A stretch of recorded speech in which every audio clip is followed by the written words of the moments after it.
예, 안녕하세요. 저는 포스텍 입학팀 한병욱 입학사정관입니다. 오늘은 지난 24학년도 포스텍 수시 모집 중 면접 평가에 대해서 한번 이야기를 해보려고 합니다. 모두 아시는 것처럼 포스텍 입시 제도는 조금 독특합니다. 학생부 종합 전형만으로 학생을 선발한다는 점, 그리고 또한 모든 학생이 면접을 본다는 점, 이런 것들이 다른 대학과 사뭇 다른 점이라고 생각할 수 있습니다. 면접에서 평가하고자 하는 요소 또한 다른 대학과 사뭇 다릅니다. 일반적으로 답이 정해진 문제를 출제하고 학업에 대한 어떤 수행 능력 위주로 평가하려는 이 다른 대학과 달리 우리 대학 같은 경우는 답이 정해져 있지 않거나 혹은 답이 있더라도 사고의 흐름에 따라서 다양한 답을 도출할 수 있는 이른바 개방형 질문을 이용을 해왔습니다. 이를 통해 무궁무진한 창의력 그리고 동시에 빈틈없는 논리력을 갖추었는지를 중요하게 생각해 온 바가 있고요. 또한 이공계 분야의 리더로서 요구되는 소통 능력을 갖추었는지 다양하게 검증하고자 노력을 해왔습니다. 24학년도 면접 역시 마찬가지였습니다.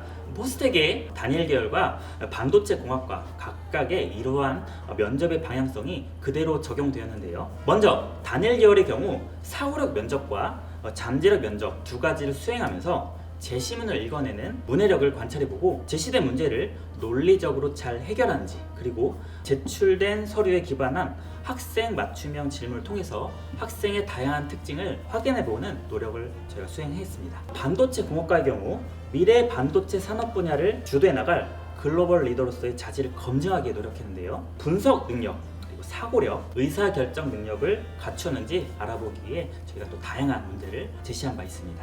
많은 대학들의 일반적인 모습과 사뭇 다를 수 있는 면접이기 때문에 이런 면접을 처음 경험했을 수 있는 학생들은 많이 당황했을 수도 있습니다. 그렇지만 긴장하지 않고 여러분들이 가진 능력을 잘 발휘할 수만 있었다면 또 충분히 대응할 수 있는 면접이기도 했습니다. 자, 이제 24학년도 면접 문제는 어떻게 출제되었고 또 올해 입학한 우리 신입생들은 어떻게 문제를 풀어보았는지 한번 이야기를 들어보도록 하겠습니다. 그리고 면접 문제를 처음 접하게 될 우리 포스텍 재학생 선배들은 또 어떤 시각으로 문제에 접근하였는지 또 한번 생각을 나눠보도록 하겠습니다. 그럼 먼저 24학년도 신입생 여러분 그리고 우리 재학생 순서로 한번 자기소개를 부탁을 드리겠습니다. 네, 안녕하세요. 저는 반도체 공학과 2사학번으로 입학하게 된 허채량이라고 합니다. 안녕하세요. 저는 무은재학부 24학번 이현서입니다. 네, 안녕하세요. 저는 무은재학부 23학번 재학 중인 박지민입니다. 저는 전자전기공학과 20학번 재학 중인 노유성입니다. 네, 반갑습니다. 24학번 신입생 여러분들 포스텍 입학하신 것을 정말 진심으로 축하드리겠습니다. 신입생 분들께 몇 가지 질문을 좀 드리고 싶은데요. 이번 면접 분위기 어땠는지 한번 본인의 소감 이런 것들 한번 들어볼 수 있을까요? 네, 저는 이번 면접 분위기는 상당히 좋았다고 생각합니다.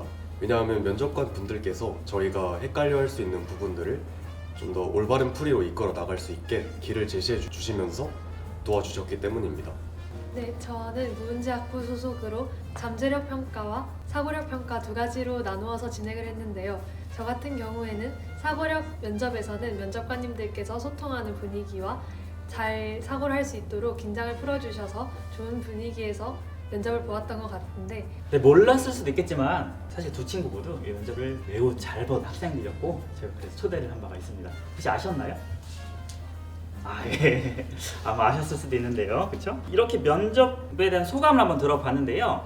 아마 이 영상을 보실 많은 시청자분들은 우리 신입생분들이 어떻게 면접 준비를 했는지 궁금해하실 것 같습니다. 저 역시도 궁금한데요. 면접 준비를 하면서 이런 것들을 준비하셨다. 혹은 이런 것들이 면접을 보는 데 있어서 도움이 되었다. 이런 꿀팁들 한번 말씀해 주시면 어떨까요? 네, 저는 면접 문제에 나오는 다른 문제들을 많이 풀어보면서 예상하지 못했던 질문에 어떻게 답하는지에 관한 연습을 많이 했던 것 같습니다. 그래서 포스텍에서 면접을 볼 때도 새로운 질문을 받았을 때 당황하지 않고 적절한 답을 제시했던 것 같습니다.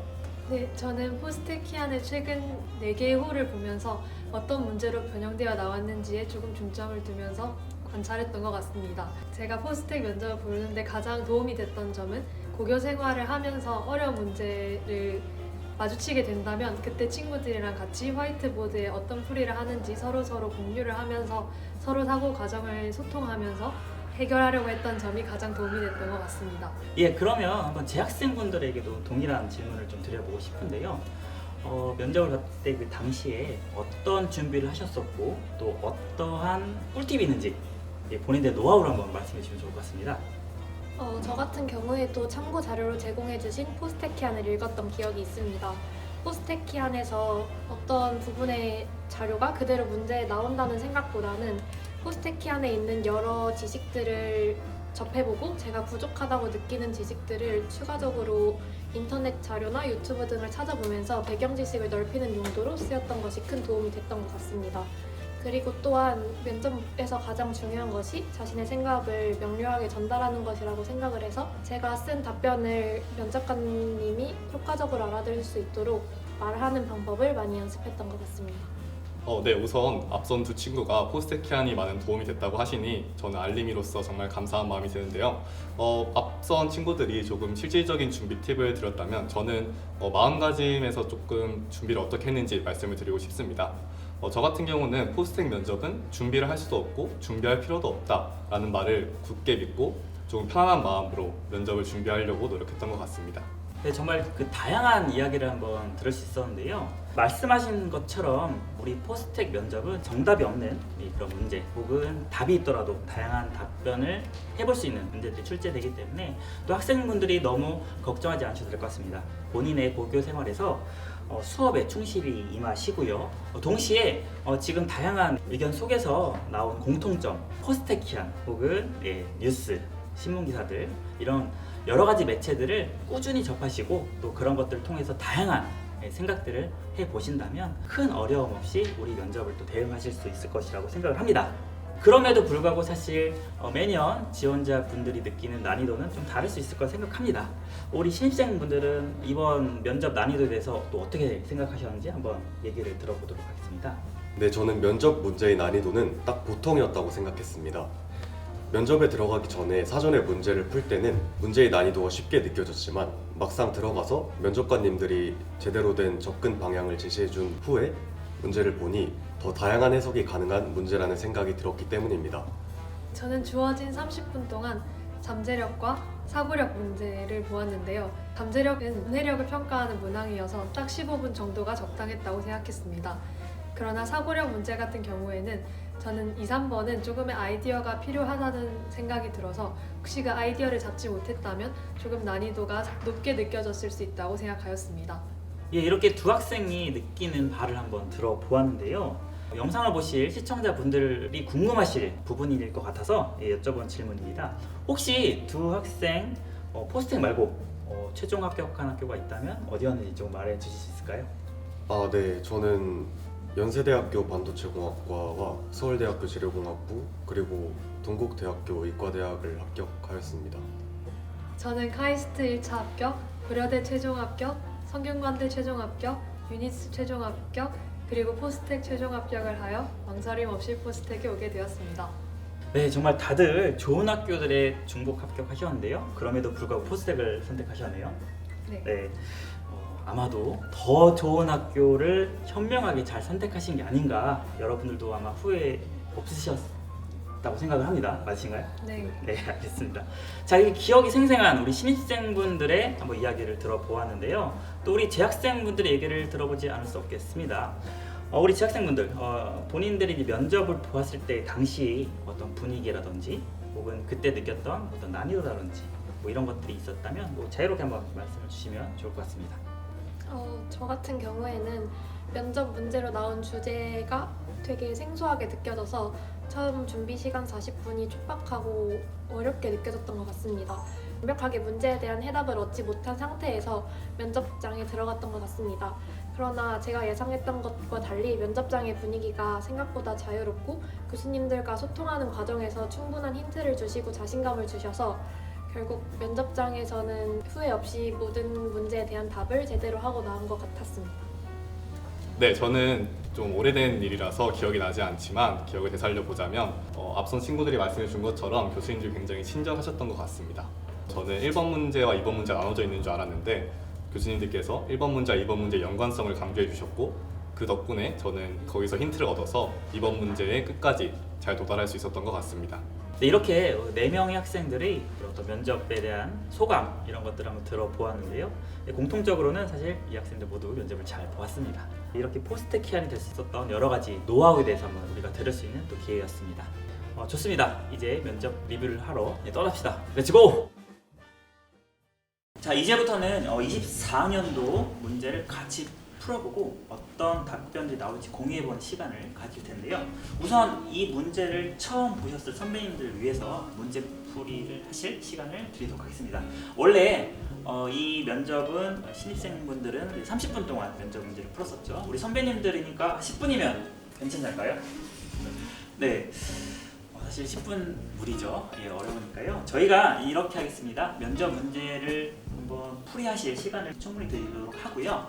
그 사이에 우리 실제 면접에 참여했던 24번 여러분들이 문제를 한번 풀어보도록 하면 어떨까 합니다. 24학년도 면접에서는 단일계열, 즉 일반 전형과 지역인재 전형 그리고 기회균형 전형에서 같은 문제로 면접을 시행한 바가 있습니다. 우리 단일계열로 입학한 현수 학생부터 한번 면접 문제 풀이를 한번 해보시면 좋겠습니다.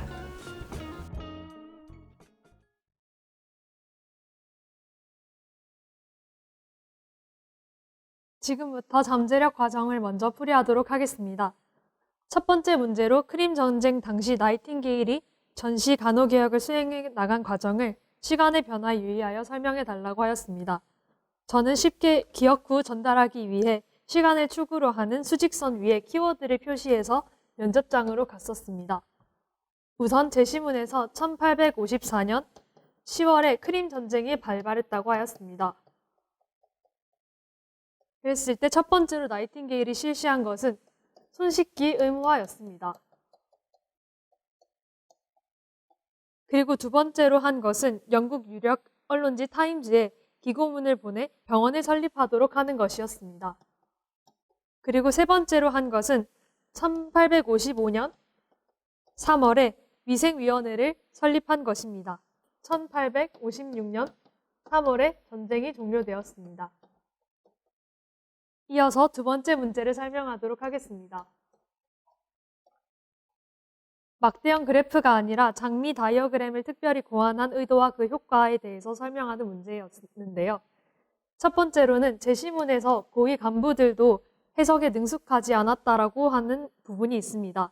그렇기 때문에 막대형 그래프보다 장미 다이어그램이 조금 더 직관적으로 데이터가 의미하는 바를 쉽게 전달 가능하다는 점을 알 수 있었고, 즉 데이터 시각화를 도왔다고 할 수 있습니다. 그리고 두 번째로는 막대형 그래프는 세로로 길게 월별로 나열되어 있습니다. 그에 반해 방사형 그래프를 이용하니 데이터가 한눈에 쉽게 들어온다는 점을 알 수 있었습니다. 그리고 막대 그래프는 길이가 사망자 수에 비례하지만 장미 다이어그램은 사망자 수가 그 면적에 비례하기 때문에 감소한 사망자 수를 조금 더 극적으로 나타내는 효과가 있다고 생각하였습니다. 이어서 세 번째 문제를 풀이하도록 하겠습니다. 1854년 4월 이후에 실행된 위생위원회 개혁 효과에 대해서 알 수 있는 사실을 설명하는 문제인데요. 첫 번째로 방사형 그래프에 있어서 반원의 절반이 1854년 4월을 기준으로 나누기 때문에 절반으로 쪼개어 해석해 보았었습니다. 그렇게 세 그래프를 서로 비교해 보면 오른쪽 반구를 비교해 보았을 때는 상해 및 부상에 따른 사망자 수의 피크에 따라서 발효병과 예방 가능했던 질병에 의한 사망자 수도 함께 증가하는 것을 알 수 있었습니다. 그러나 왼쪽 반구를 비교해 보면 상해 및 부상에 의한 사망자 수가 증가하더라도 발효병과 예방 가능했던 질병에 의해 사망한 사망자 수가 늘지 않았다는 것을 볼 수 있기 때문에 위생위원회의 개혁 효과는 대단했다는 것을 알 수 있었습니다. 이어서 네 번째 질문에 대한 풀이를 시작하도록 하겠습니다. 귀국 이후 나이팅게일의 행보를 참고하여 한 명의 과학자가 사회를 변화시키는 데 필요한 요소들이 무엇이 있을지 생각을 해본다면 첫 번째로 나이팅게일이 장미 다이어그램을 고안했던 것처럼 과학자는 얻은 로우 데이터를 사회가 알기 쉽게 변환하는 능력이 중요하다고 생각합니다. 그리고 두 번째로 나이팅게일이 영국 통계학자 중 한 명이었던 윌리엄 판님에게 협력을 구해서 장미 다이어그램을 알린 것을 통해서 자신이 부족한 역량이 있다면 그 분야의 또 다른 전문가와 협업하는 능력이 정말 중요하다고 생각합니다. 그리고 세 번째로 나이팅게일이 사회학자 겸 베스트셀러 작가였던 사람에게 도움을 요청해서 장미 다이어그램이 조금 더 널리 알려질 수 있도록 어떤 행보를 통해서 사회를 변화시키기 위해서는 대중화가 필요하며 그러기 위해서 이 전략을 잘 짜는 것 또한 과학자가 지녀야 될 요소라고 생각합니다.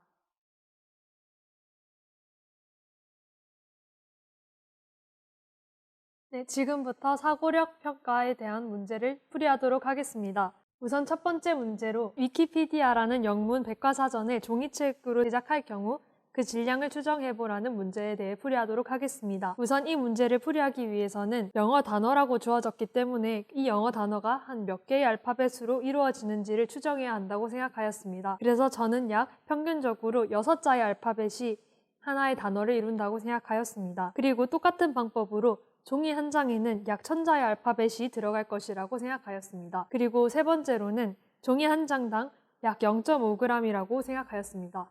이 추정한 값을 토대로 수식을 적어보자면 40억 개의 단어가 추정했다시피 한 단어당 6자일 것이라고 생각하였고 또한 종이 한 장당 1000자가 들어갈 것이라고 생각하였었습니다. 그리고 종이 한 장당 0.5g이라고 생각하였기 때문에 이것을 모두 계산해 보면 1.2 곱하기 10의 7제곱g으로 12톤 정도로 추정하게 되었습니다.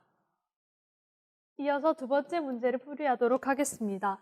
저는 이 두 번째 문제에서 아이디어를 잡지 못해서 조금 곤란했는데요. 이때 면접관님께서 0과 1을 염기인 ATGC에 어떻게 대응하면 될 것 같은데? 라고 힌트를 주셨습니다.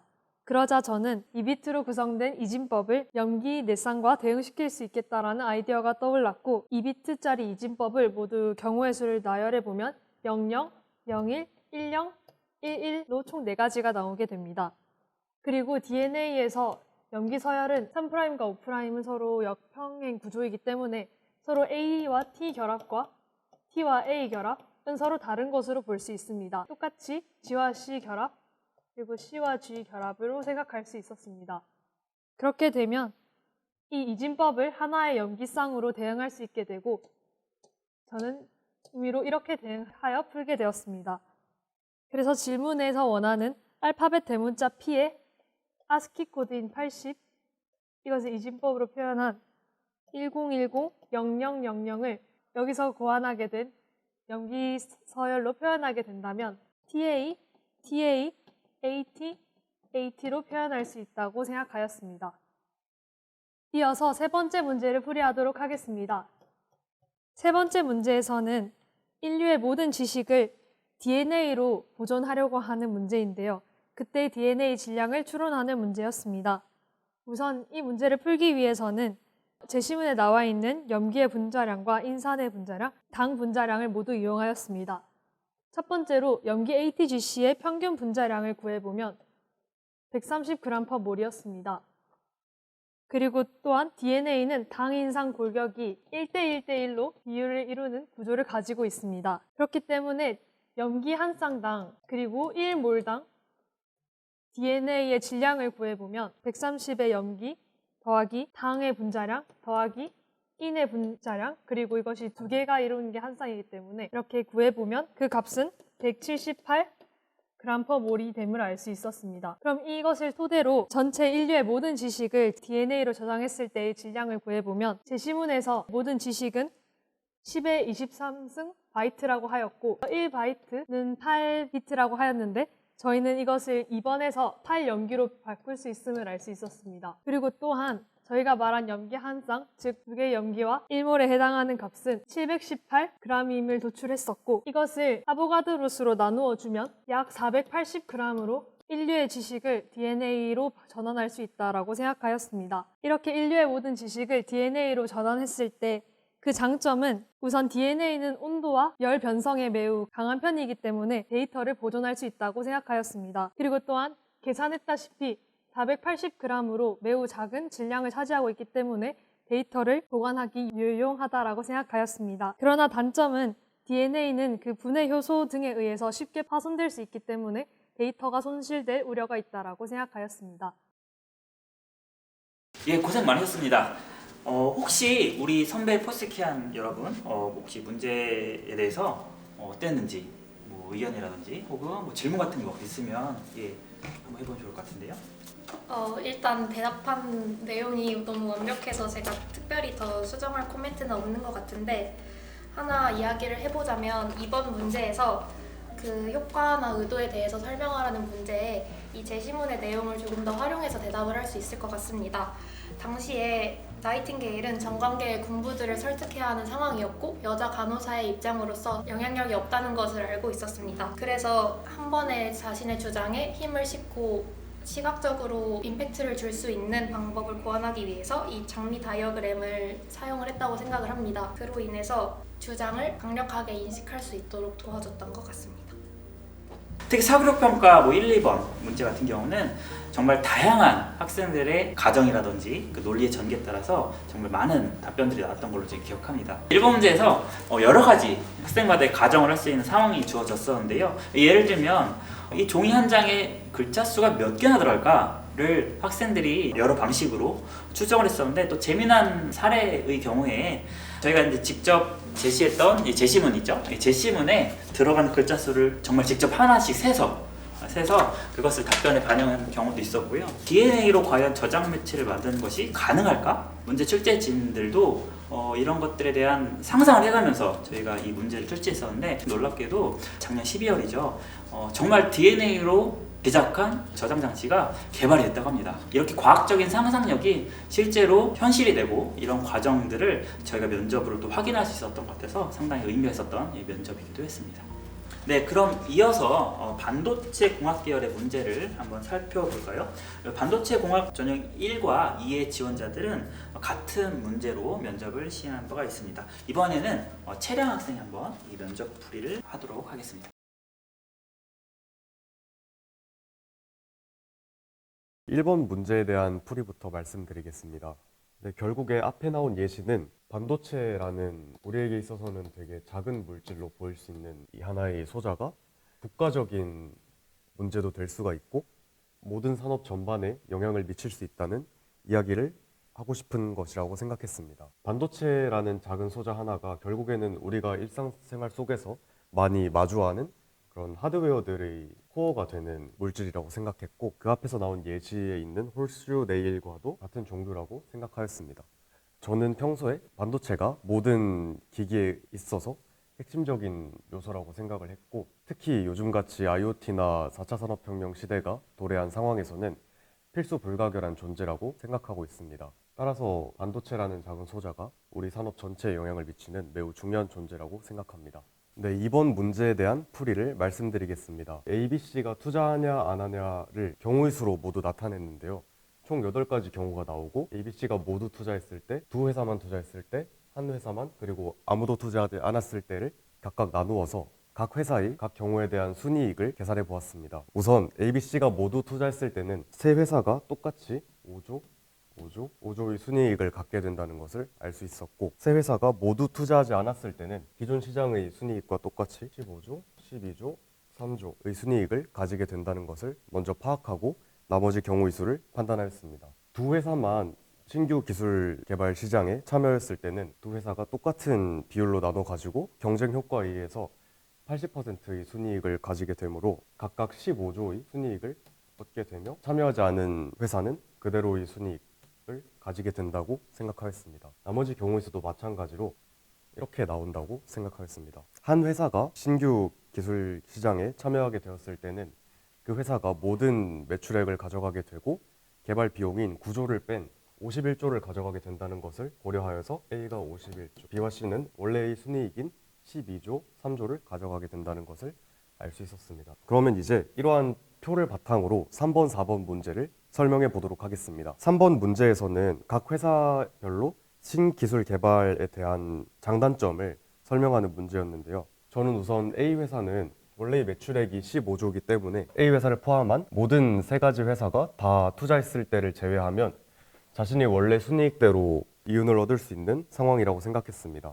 다만 A 회사만 참여했을 때를 제외하면 순이익이 증가하는 경우는 없기 때문에 A 회사가 세 회사 중 가장 신기술 개발 요인이 적다고 생각했습니다. 그리고 B 회사의 경우에는 A 회사와 유사하지만 B 회사는 세 회사가 모두 참여했을 때 손해를 보고 나머지 회사는 순이익을 얻거나 아니면 그대로라는 결론이기 때문에 요인이 적지도 많지도 않은 편이라고 생각했습니다. 그리고 C 회사에서는 원래의 순이익인 3조보다 높아지거나 같은 좋은 경우만 존재하기 때문에 무조건 개발해야 된다고 생각하였습니다. 이제 4번 문제의 풀이를 말씀드리겠습니다.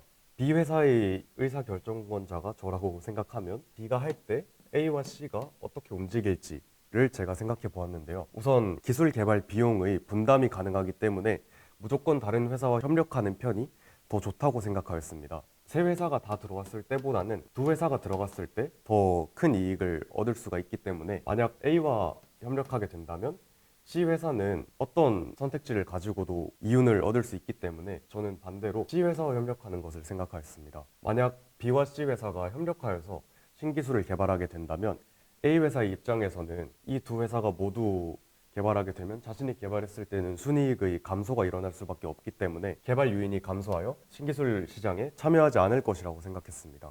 그렇다면 결국 B와 C 회사만 신기술 시장에 참여하여서 이렇게 나오게 되고 기술 개발 비용을 반으로 분담한다면 두 회사 모두 19.5조라는 순이익을 얻을 수 있게 됩니다. 결국 B 회사의 입장에서는 자신이 얻을 수 있는 최고의 이윤을 협력한다는 가정하에 얻을 수 있는 것이 된다고 생각하였습니다.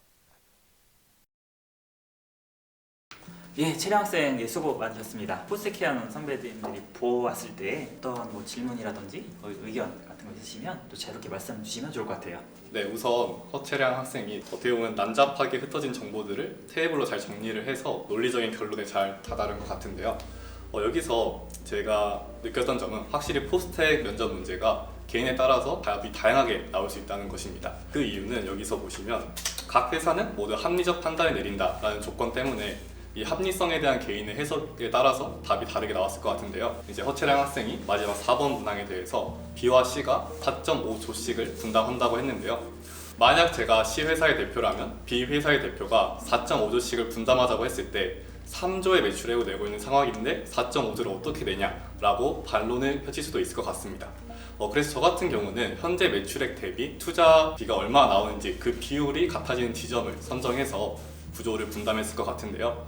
이거를 생각해 보면은 간단한 1차 방정식을 통해서 그 합의점을 찾아낼 수 있을 겁니다. 네, 그렇게 되면은 B와 C 모두 이 투자금 분담에 이은 신규 시장의 진입을 이렇게 합리적으로 오케이 할 수 있을 것 같은데요. 그래서 저는 현재 매출액 대비 투자비의 비율이 같아지는 지점을 분담금으로 설정하는 것이 가장 최선의 전략이라고 생각을 했습니다. 정말 포스텍 선배로서 예, 아주 중요한 포인트를 짚어주셨는데요. 사실 이 반도체 공학과의 면접은 쉬울 수도 있었지만 동시에 상당히 어려울 수도 있는 그런 문제였습니다. 왜냐하면 저희가 사실 학생들에게 제공한 조건들은 사실 일부였어요. 다양하게 현실적으로 발생할 수 있는 어떤 상황이라든지 조건들을 학생 스스로가 정의하여서 문제를 해결했어야 되기 때문에 또 그런 점에서는 상당히 어려울 수도 있는, 하지만 또 재밌었던 그런 문제였을 수 있습니다. 가령 예를 들면 4번의 가정에서 사실 다양한 가정들이 가능합니다. 그게 회사가 협업할 수 있다는 조건만 줬거든요. 그 협업에 있어서 어떤 식으로 각 회사들이 대응하거나 경쟁할 것인지에 대해서는 사실 학생마다의 어떤 그 가정에 따라서 또 다양한 답이 나올 수도 있고요. 또 3번에서 C 회사는 지금 사실 어떠한 경우에서도 유리한 입장에서의 선택을 할 수 있는 상황일 수 있는데요. 다만 이 회사는 현재 상당히 매출액이 작은, 규모가 작은 회사죠. 따라서 그 신규 투자로서 필요한 약 9조의 투자 비용을 마련하는 것이 현실적으로 어려울 수도 있겠습니다. 또 그런 점들에 대해서 또 코멘트를 했던 또 학생들도 있었고요. 이것이 정말 현실적으로 발생할 수도 있었던 상황을 어떤 모델에 의해서 저희가 제공했기 때문에 또 학생마다의 다양한 식으로 해석이 가능했던 그런 문제이기도 했습니다. 신입생 두 분께서 문제를 한번 직접 풀이를 해주셨고요. 또 재학생 분들께서 각자의 어떤 의견들을, 포인트들을 짚어주시는 이야기를 해보았습니다. 어때요? 그 신입생 분들 지금 서로 다른 면접에 대해서 한번 상대방 친구가 이야기한 것을 들어보았는데요. 어땠습니까? 소감 한마디씩 한번 말씀해 주시죠. 그 사고력 면접에서 종이책의 질량을 추정하는 문제가 정말 개인에 따라서 푸는 방법이 다양할 수 있겠다는 생각이 들어서 반도체 공학과 말고 다른 학과의 문제도 되게 학생마다 다양한 해석이 가능한 열린 문제가 나오는 것 같다는 생각을 하였습니다. 저는 이 제시문을 보고 제시문 1번에서는 영어에 대한 기본적인 지식을 요구하고 또 제시문 2번에서는 반도체에 대한 지식을 또 제시문 3번에서는 사회에 관한 지식을 필요로 한다는 점에서 정말 반도체에 가기 위해서는 글로벌 인재와 같은 역량을 필요로 한다는 점을 느꼈습니다. 혹시 그러면 우리 재학생분들은 신입생분들이 직접 면접 푸는 것들을 관찰해 보셨는데요. 어떻습니까? 본인들이 이제 면접을 오래 보셨으면 어땠을 것 같아요? 이번 면접이 특히나 다양한 답이 나올 수 있는 문제이고 그 다양한 답에 대해서 꼭 정답이 아니더라도 자신의 확실한 논리를 가지고 그거를 펼칠 줄 안다면 충분히 정확한 답이 될 수 있다고 생각을 하는데 오늘 푼 두 친구도 너무 그 과정을 잘 해줘서 되게 인상 깊게 봤던 것 같습니다. 사고력 면접 같은 경우를 보면은 결론에 다다르기 위한 그 논리의 빈칸들이 주어지지 않아서 본인의 사고력에 의해서 그걸 떠올려서 그 결론으로 다다라야만 하는 정말 개인의 어떻게 보면 피지컬이 중요한 문제였던 것 같습니다. 네, 그래서 더욱이 포스텍 면접이 준비할 수 없다고 하는 것 같고요. 멋지게 해결을 해서 지금 포스텍에 온 신입생분들이 정말 대단하다고 느꼈습니다. 네, 이렇게 오늘 24학년도 단일 계열과 반도체 공학과 면접 문제를 신입생 분들과 그리고 선배님들과 함께 리뷰를 해보았습니다. 정말 다양한 답변들이 나온 것 같은데요. 답이 정해져 있지 않은 상황에 놓였을 때 다방면으로 생각해보고 또 각자의 답을 찾아서 이렇게 답변을 해낸 우리 포스텍이안들이 정말 대단하다고 느껴지는 것 같습니다. 앞으로 포스텍에 지원할 학생 여러분들도 내가 꼭 답을 맞춰야 된다라는 생각이 사로잡히시기보다는 나의 사고력과 논리력을 자유롭게 표현해 본다라고 생각하시고 선배님들처럼 좋은 결과가 있으셨으면 좋겠습니다. 이제 마지막으로 앞으로 25학번 혹은 그 이후에 우리 미래 포스텍이안에 될 여러분들께 한번 응원 한마디씩 하시고 끝내도록 하겠습니다. 네, 남은 고3 생활도 쉽지 않은 여정이겠지만 열심히 버텨내면서 걸어오다 보면 어느새 포스텍 캠퍼스에서 만날 날도 올 거라고 확신합니다. 파이팅! 고교생활 많이 지치시겠지만 포스텍에 오면 그보다 배로 더 재밌고 행복한 일들이 많으니 조금만 더 힘내시고 최선을 다해서 다시 만날 수 있는 날이 오면 좋겠습니다. 그 어느 때보다 치열하게 살 고등학교의 마지막 1년을 후회 없이 잘 보내시고 내년에 꼭 캠퍼스에서 뵀으면 좋겠네요. 화이팅입니다. 네, 지금 한창 힘든 시간을 보내고 계실 텐데요. 지나갈 시간에 너무 기죽지 마시고 열심히 하루하루 노력하다 보시면 저희는 당연하게 포스텍에서 다시 만나게 될 겁니다. 그때까지 응원하겠습니다. 자, 그럼 우리 다 같이 한번 인사하면서 마무리할까요? 자, 포스텍에서 만나요.